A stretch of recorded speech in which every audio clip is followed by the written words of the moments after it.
Las 5:05 de la tarde, enfilamos ya la recta final de nuestro programa y ahora ya saben que nos vamos a poner en forma, precisamente en nuestra sección Fitness en Forma con la preparadora física Rosa López. No se lo pierdan, vean.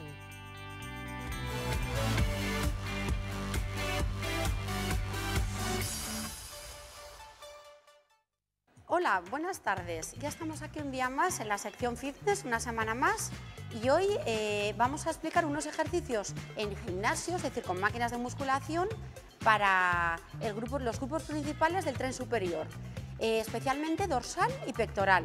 Son los grupos más grandes del tren superior y otro día pues hablaremos de los brazos, pero ahora nos vamos a centrar mucho en lo que es la parte del torso. Esta es una máquina que simula las dominadas, las clásicas dominadas de toda la vida, de colgarse en una barra y con el peso de tu cuerpo subir y bajar, que lo que hace es moldear toda la espalda, porque trabajamos la espalda completa, se trabaja de arriba a abajo, especialmente la parte superior de ella, la parte superior de la espalda. Claro, con esto también trabajamos brazos, que esto siempre es inevitable, ni lo queremos evitar, porque siempre en los trabajos de dorsal y en los trabajos de pectoral el brazo también, por supuesto, influye mucho, con lo cual, bueno, pues nos vamos a ir bastante completos en cuanto al tren superior. Esta máquina, en función al peso que le pongamos, pues esto es con ayuda, es decir, es con asistencia, no sería como hacerlo con peso libre. Cuanto más peso le pongamos, cuanta más carga le pongamos, más nos ayuda, es decir, porque es un peso que te ayuda haciendo contrapunto, es al revés que las demás. Las demás, cuanto más peso le ponemos, más nos va a costar, con más resistencia trabajamos, ya que es al revés. Bueno, pues vamos a ello. Aquí subiríamos, nos colocaríamos en la plataforma y ahí subiríamos y bajaríamos, justamente, estirando bien lo que es el dorsal y tirando de él. Claro, trabajamos dorsal, pero el pectoral ya, por ser antagonista, trabaja, cumple su función también. Y ahí moldeamos muy bien lo que es la espalda, el pectoral y los brazos. La espalda, grupo principal, eso vamos, eso es número uno.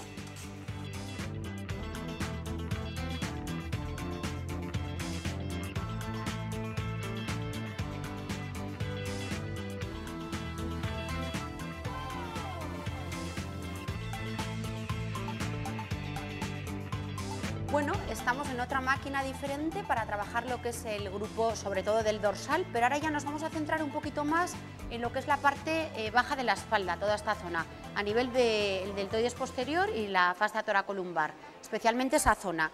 Y así como ya hemos trabajado especializándonos en la parte superior, bueno, pues vamos a darle ahora una proyección más inferior, más de polo sur. Aquí nos colocaríamos, que esta máquina además ya te sirve de guía, pero bueno, luego hay que ejecutarlo bien también, esto es como todo. Tú puedes tener un buen guía, pero luego no saber utilizarlo. Aquí tendríamos que apoyar las piernas con las rodillas semidobladas. No nos tendríamos que quedar así, porque aquí estamos ya obligando a la rodilla a que ejerza una resistencia innecesaria. Doblaríamos un pelín las rodillas de tal manera que no tenemos que sentir que tenemos articulación. Están las rodillas relajadas. Luego, bueno, por supuesto, esto es personal, colocaríamos la resistencia que a nosotros nos satisfaga en el sentido de no hacerlo muy cómodo, sino que pues, nos cueste cierto esfuerzo en función de las repeticiones que tengamos. El agarre, que aquí además los agarres se pueden cambiar, vamos a llevarlo justamente con la espalda recta, lo llevamos justamente ahí, al abdomen y otra vez estiramos. Los codos no tendríamos que estirarlos del todo, sí se considera brazo estirado, pero tú no puedes hacer ¡bum! Esto dejándote caer, porque la resistencia se la llevaría entonces esa articulación. Tú siempre dominando el peso que te pongas. La resistencia que te pongas la tienes que dominar siempre. Eso sería básico y fundamental. La regla de oro a la hora de trabajar con una resistencia. Bien sea en máquina, bien sea en peso libre, pero tú siempre, el peso que te pongas, dominarlo. Eso siempre es algo que, si te saltas esa regla, no estás entrenando ni estás sacando al 100% partido en tu entrenamiento.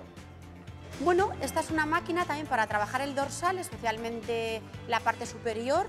Tiraríamos mucho de dorsal ancho, de la parte de los romboides y de la parte del deltoides posterior.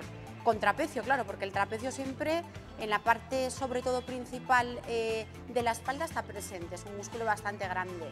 Aquí funciona como coloquemos las manos, pues también vamos a darle prioridad a un ángulo o a otro muscular, que también aquí influye el brazo. Es decir, el brazo, en función a cómo coloquemos el agarre, pues trabajamos más unas zonas u otras.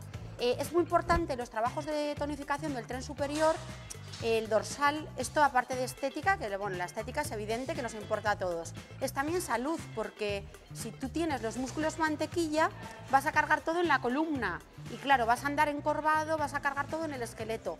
Tendremos luego problemas de dolor de espalda y estos ejercicios la verdad es que son muy buenos tanto para prevenir dolores de espalda como, si ya está el problema ahí, bueno, pues prevenirlos, curarlos también incluso. Se alivia muchísimo ese tipo de problemas. Pues para trabajar especialmente lo que es la parte más externa, más lateral de la espalda, cogeríamos el agarre un poco abierto y las manos mirando hacia abajo, agarre prono. Vamos a bajar la barra por detrás de la nuca y subimos. Barra por detrás de la nuca y otra vez arriba, justamente. Ahí notaremos cómo nuestra espalda se congestiona, cómo esos músculos se juntan, cómo esos infraespinosos se juntan y cómo se estiran, justamente. Luego, si queremos dar prioridad a lo que es el bíceps en el brazo y queremos hacer un trabajo un poco más central de la espalda, yéndonos un poco más hacia la zona de los romboides y la parte más interior del dorsal ancho, vamos a coger el agarre cerrado justamente ahí y ahí tiraremos bastante de bíceps y llevando lo que es la barra justamente al pecho. Ya no sería la barra por detrás, sino que sería la barra justamente ahí, llevar la barra al pecho y otra vez subir. Y ya le damos otra proyección diferente al trabajo de dorsal. Así ya, bueno, pues ya tenemos dentro de lo que es una misma máquina diferentes versiones. Esto, bueno, se puede hacer virguerías porque luego podemos cambiar el agarre, podemos hacer, bueno, aquí se pueden hacer filigranas, pero bueno, a grosso modo, pues serían los dos ejercicios principales y además antagónicos en los que podríamos trabajar con esta máquina. Bueno, aquí estamos en otra máquina más. Esta es una máquina específica para pectoral, claro, porque del tren superior los grupos principales son el dorsal y el pectoral. Ahora le toca el pectoral, aunque trabajando dorsal se trabaja pectoral porque es antagonista y viceversa, ahora va a ser al revés. Ahora el dorsal va a pasar a ser el grupo antagónico y lo dejamos en segundo plano y el pectoral sería el grupo principal. En esta máquina también es básico cómo coloquemos el asiento, como en casi todas. Siempre tenemos todos una altura con la que queramos trabajar en función al ángulo y a la altura que queramos dar de trabajo de ese mismo grupo muscular. Por ejemplo, si yo quiero dar prioridad a la parte alta del pectoral, un poquito más tirando a la parte alta, el asiento lo tengo que tener, en este caso, aquí en esta máquina, lo tendría que bajar un pelín. Bajar se considera un poquito más bajo de lo que para mi altura sería la altura media estándar. Al bajar un pelín, pues lo que voy a hacer es trabajar un pelín más la parte justamente superior de ese pectoral. Si yo quiero, por ejemplo, trabajar justo la parte media, bueno, pues me voy a quedar en una altura que es la estándar para mí, en este caso sería el número 4, y que me coincida justamente lo que es el agarre, es decir, lo que es la mitad. Esto podríamos tomarlo como referencia, más o menos en la mitad de mi pectoral, justamente a esa altura. Y si lo que quiero es dar prioridad a la parte baja de ese pectoral, lo que yo tendría que hacer, aquí en este caso, sería subir el asiento, subirlo un pelín para trabajar, dar más prioridad a lo que es la parte baja de ese pectoral. Y aquí nos movemos un poco por parámetros. De paso también trabajamos brazos, aquí el bíceps y el tríceps con el deltoides, que es el hombro, también la verdad cumplen su función. Bueno, y eso sería a grosso modo unos ejercicios que ya hemos ido viendo de ese tren superior. Espero que os haya resultado interesante esta sección, pero iremos viendo más cosas interesantes día tras día. No os perdáis una, yo os recomiendo que no os perdáis una y sobre todo no os perdáis un entrenamiento porque aquí no se trata solamente de mirar, se trata de luego de ponerlo a la práctica. O sea que ya sabemos, se empieza mirando y se acaba practicando. Un saludo. Muy bien, Rosa López, muchísimas gracias por todas esas pautas deportivas que nos brindas todas las semanas. Seguimos adelante y ahora lo vamos a hacer en clave literaria, porque ayer el premio Planeta del año pasado, Javier Moro, estuvo en Pamplona, invitado por el Club de Lectura de Diario de Navarra, que dirige nuestra compañera y colaboradora, la periodista Belén Galindo. Con Javier Moro estuvo nuestra compañera Carolina Calvo, así que les dejamos con ellos. Javier Moro es uno de los escritores más prestigiosos de nuestro país, ganador del Premio Planeta 2011 por la novela El Imperio eres tú. Esta tarde ha venido a presentarnos, después de 1 año y medio de promoción, el libro a Pamplona. Hola, Javier, muy buenas tardes. Buenas tardes, encantado de estar aquí. Bienvenido a Pamplona, es la primera vez que se encuentra usted en la capital navarra. ¿Nunca me habéis invitado antes? Craso error por parte de los navarros. Javier, muchísimas gracias. Se remedia. Exactamente. Muchísimas gracias por habernos hecho un huequito en su apretada agenda. El programa Este Espacio, Este Magazine. ¿Te me importas tú? Bueno, Javier, el Premio Planeta es el segundo premio mejor dotado, premio literario, después del Premio Nobel de Literatura. ¿Cómo lo vivió? Pues ¿Cómo ha sido ese año? Muy bien. Esas cosas no se suelen vivir mal. Muy bien. La verdad es que ha sido mucho ajetreo, muchos viajes, sobre todo a Latinoamérica, donde el libro ha gozado de un éxito enorme porque es un tema también que les interesa de cerca. Y luego es un premio que me ha aportado muchos lectores nuevos, ¿no? Entonces yo solo puedo agradecer al Planeta el que me lo hayan dado, porque todo han sido ventajas, ¿no? Hay que decir que Javier Moro ya tenía muchísimos lectores antes de esto, pero siempre es sí, bueno.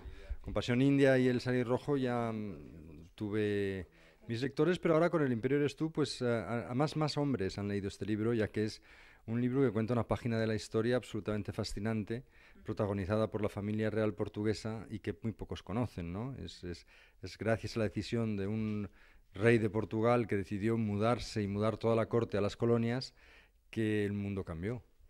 Y esa página de la historia es la que he intentado pues recrearla para que se lea como una novela, pero teniendo en cuenta que lo que cuento ha ocurrido de verdad. Ahora le preguntaré a Javier más concretamente sobre El Imperio eres tú, pero también hay según he podido leer en diferentes informaciones, es que el Premio Planeta le ha dado alegrías y kilos. Bueno, sí, porque te invitan a comidas como la de hoy, por ejemplo, y llevo 1 año comiendo y pegándome unas comilonas que no veas, porque claro, son muchos agasajes y sí, se cogen unos kilos, pero son kilos alegres. Yo creo que no tardaré en perderlos cuando tenga que empezar a trabajar de nuevo. Como nos ha empezado a contar Javier, El Imperio eres tú es una novela que viaja al Brasil del siglo XIX para contar la historia de aventuras y desventuras de Pedro I. Bueno, es la historia de cómo se fundó Brasil y por qué. Y Pedro I fue el primer emperador de Brasil, que era medio español, era hijo de Carlota Joaquina de Borbón. Y es la historia de su familia, de su padre, de su madre, de él, de su mujer y de su amante, por supuesto, y cómo esta historia personal llegó a influir realmente en la historia en general, la historia con H mayúscula, ¿no? Cómo se creó el mayor país de América Latina y esa diferencia tan grande que hay, yo siempre me pregunté, ¿no? ¿Por qué nuestro imperio se desmembró y el imperio portugués en Brasil se mantuvo como un país unido, que hoy es una gran potencia, Brasil, ¿no? Bueno, pues la respuesta está en el libro, de la mano de estos personajes que, si me los hubiera inventado así de cabeza, me hubieran dicho que serían totalmente increíbles, pero que sin embargo eran así, ¿no? El rey Juan VI, su mujer Carlota Joaquina, Pedro I, son personajes que he descrito basados en la documentación que durante años he estado recopilando, ¿no?, para escribir esta historia. Pedro de Braganza y Borbón era excéntrico, desmedido. Dicen que tenía más de 120 hijos. ¿Con qué se queda? Eso dice su biógrafo oficial, que tuvo unos 120 hijos. Yo creo que se quedó corto. Debió de haber tenido más. Era un hombre que tenía unas pulsiones que no podía refrenar. Pero también era un padre excepcional, era un marido muy horrible, el peor que cualquier suegra pudiera imaginar. Era un buen hijo, era un fantástico compañero de armas, fue un buen político a un momento dado de su vida y lo que era muy valiente, era una fuerza de la naturaleza. En 36 años, este hombre, que nació y murió en la misma habitación del mismo palacio, en Queluz, cerca de Lisboa, en 36 años este hombre consiguió ser aclamado emperador de Brasil a los 23 años, consiguió fundar Brasil, consiguió implementar la constitución más liberal de la época, que duró más de 100 años, ganó una guerra civil en Portugal, rechazó la corona de España, rechazó la corona de Grecia, y murió como un héroe de los liberales, ¿no? Y en 36 años de vida fue una vida muy intensa, desde luego. Una vida muy intensa, y no solo intensa por su actividad, sino por las guerras, por todo lo que consiguió, sino también por su vida amorosa, que esa fue intensísima. Javier, me imagino que el trabajo de documentación tiene que ser muy intenso. Sí, lo fue. Estuve en varios meses en Río de Janeiro, que sobre todo donde... Bueno, en Sao Paulo también, pero en Río es donde conseguí la mayor cantidad de información. Y luego, pues leyendo mucho, durante mucho tiempo, te vas empapando de la historia y... Hay muchas fuentes. Es una historia, el siglo XIX todavía encuentras fuentes escritas, las cartas de la emperatriz Leopoldina contando su calvario de amor y todo esto, pues están reproducidas en el libro en cursiva, tal y como ella lo escribió. Y bueno, es una historia de amor, de pasiones, de poder, de lo que somos los seres humanos. Javier, como bien nos ha dicho, también se recrean diálogos y escenas en el libro. ¿Dónde pone Javier Moro el límite entre documentación y su propia imaginación? Hombre, obviamente yo no estaba allí para contar los diálogos, entonces los he tenido que escribir. Hay un esfuerzo de dramatización, digamos. Me gusta más esa palabra que ficción, porque no hay personajes inventados en El Imperio eres tú, no hay batallas inventadas, no hay cosas que no han ocurrido de verdad. Pero claro, a la hora de recrear, de dar vida a estos personajes, a esta época, he tenido que recrear los diálogos, por supuesto, pero siempre en base al carácter de los personajes que estaban descritos en esa documentación que yo recopilé. Entonces, he tenido que ser lo más, digamos, lo he intentado hacer lo más aproximadamente posible a la realidad, tal y como fue descrita, ¿no? Pero siempre está tamizado, o sea, la objetividad es un mito hasta para los historiadores, quiero decir, que siempre está tamizado por el ojo de quien lo está escribiendo, de quien lo está viendo la historia, de quien se la está imaginando, ¿no? Pero yo creo que si no fue 100% así, debió de ser 80-85% así.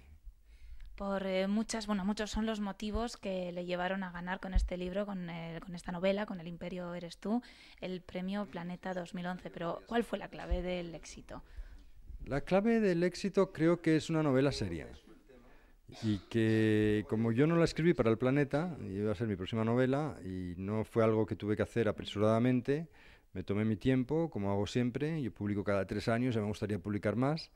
Y es una novela seria, es una novela entretenida, es una novela que te lleva de viaje a la América del principios del siglo XIX y te embarca con unos personajes que, como dicen muchos lectores, que qué pena que se acabe el libro, ¿no?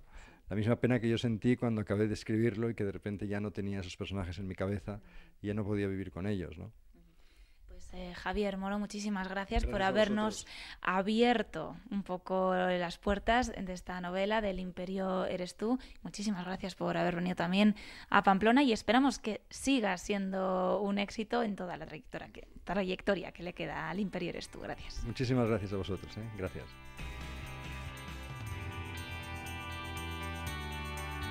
Javier Moro, protagonista también en nuestro programa, a las 5:23 de la tarde. Seguimos en directo aquí en Me Importas Tú. Y ahora les proponemos un viaje por Navarra. Concretamente, nos vamos a dirigir hasta Torres del Río. Hasta allí nos lleva nuestra compañera Rebeca Hermoso de Mendoza. ¿Qué tal? ¿Cómo estáis? Bienvenidos a Piérdete el Espacio de Navarra Televisión, en el que vamos a viajar por la comunidad foral. Hoy nos desplazamos desde Pamplona unos 70 kilómetros en dirección a Tierra Estella para conocer Torres del Río. La villa de Torres del Río es un municipio que pertenece a la comarca de Tierras de Viana y 5 villas de Los Arcos. Ubicada en el extremo suroeste de la Merindad de Estella, cuenta con unos 150 habitantes censados y su término municipal de unos 12 kilómetros cuadrados se extiende a ambos lados del río Linares. Dice la historia que esta zona de Navarra vivió una intensa romanización. Aunque no se han encontrado en el propio núcleo vestigios de origen romano, sí aparecieron en el término municipal. Sea como fuere, los primeros documentos escritos que prueban su existencia se remontan al año 1100. Lo que sí es cierto que el asentamiento ya existe en el siglo XII, al inicio del siglo XII, en 1100. Hay datos, por ejemplo, de que el monasterio y ciertas tierras, monasterio de Santa María, sí que ya tiene datos en el 1100 de que pertenecen al monasterio de Iranzo. Hay una donación hacia el monasterio de Iranzo, con lo cual sabemos del asentamiento real, ¿no? El Camino de Santiago que atraviesa el municipio supuso en sus inicios el eje vertebrador de la villa y ha sido sin duda una inyección de vitalidad para Torres del Río a lo largo de los siglos. A su abrigo se han ido multiplicando en los últimos años los albergues para peregrinos y las pequeñas tiendas de ultramarinos. Fue en su día decisivo también para la construcción de la joya que alberga la localidad, el Santo Sepulcro. Desde luego, una evolución importante en todo lo que supone el Camino de Santiago, ¿verdad? Y la construcción del sepulcro, posteriormente en el siglo XVI la iglesia de San Andrés, patrón de la localidad. En la segunda mitad del siglo XV la comarca se vio envuelta en el conflicto civil entre Juan II y el príncipe de Viana, un hecho que concluyó con la entrega de la villa de los Arcos y los pueblos de su partido a la corona de Castilla, incluyendo Torres del Río. Estos asentamientos estuvieron en manos castellanas hasta 1753, cuando el rey Fernando VI decidió que retornaran al reino de Navarra.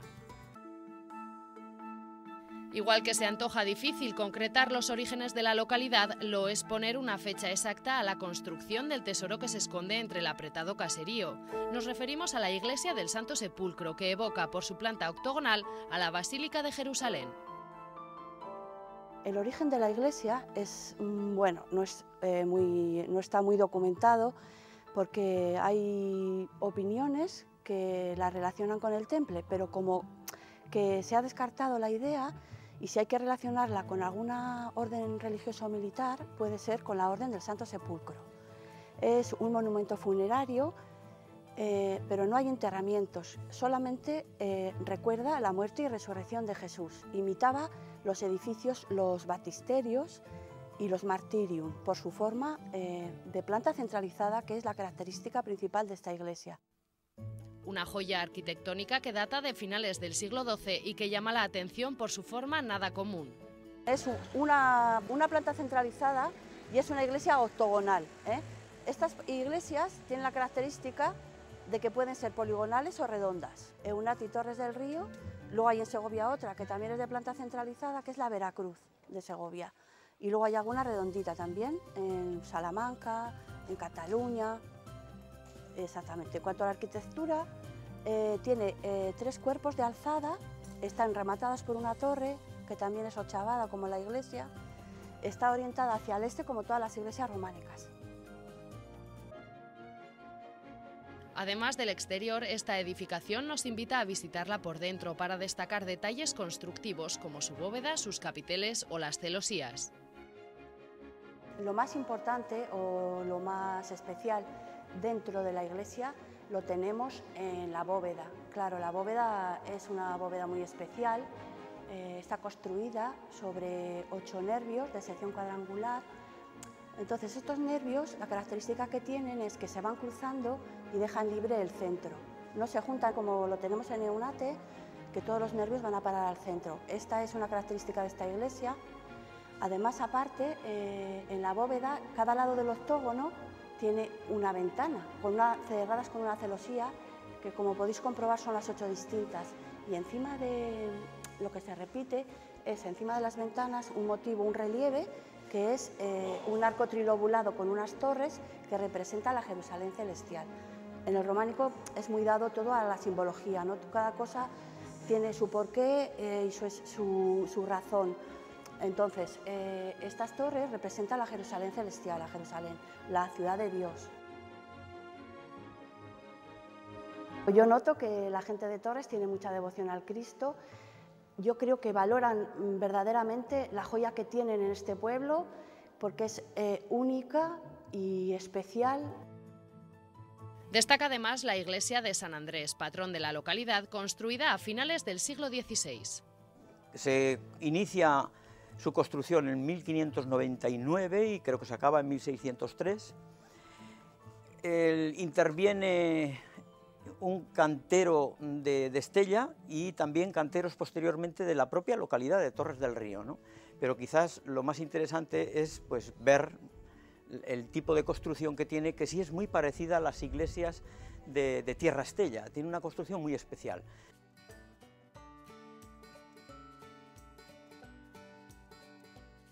Torres del Río es un pueblo con encanto de empinadas y estrechas callejuelas en las que se exhiben caserones donde sus vecinos buscan la sombra en este verano caluroso. Son casas de sillería de piedra, algunas blasonadas con escudos importantes que recuerdan pues todo el siglo XVII y XVIII. En definitiva, gentes de hijos de algo o títulos que han dado los reyes, ¿no?, por su comportamiento, accesión o bien con las tropas o bien con los pecheros que apoyaban con sus donaciones a los reyes, ¿no? Esta villa ha vivido al abrigo del camino, algo que ha motivado que sea un lugar de encuentro y que el carácter de sus gentes sea abierto y amable. Dicen los de aquí que Torres del Río es un pueblo donde se vive bien, muy próximo a núcleos urbanos de mayor tamaño, pero en cierto modo autosuficiente. A sabiendas del tesoro que poseen, cuidan con mimo el Santo Sepulcro y presumen además de un entorno de campos, ahora color oro por la cosecha, presididos por la imponente Sierra de Codés.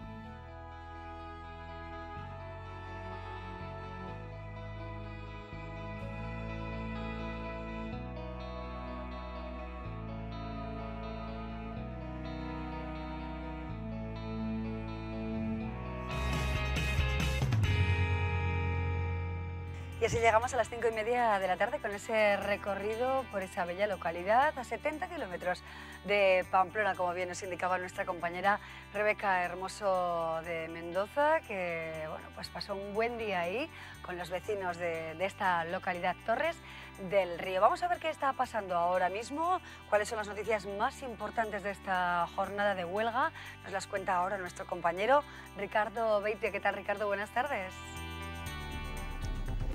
¿Qué tal, Amaya? Muy buenas tardes. Hoy ha sido muy difícil contar a todas, es casi imposible, pero han sido miles las personas que hoy han salido a la calle en diferentes manifestaciones que se han producido a lo largo de la mañana y el mediodía y que simbolizan dos cosas: el hartazgo contra las políticas de austeridad del gobierno de Rajoy y el clamor contra los recortes. Lo que estás viendo no es sino el adelanto del acto que se va a desarrollar a las 6 de esta tarde por las calles de Pamplona, una gran manifestación que supone el acto central de esta convocatoria de huelga hoy en toda España y por supuesto aquí en Navarra.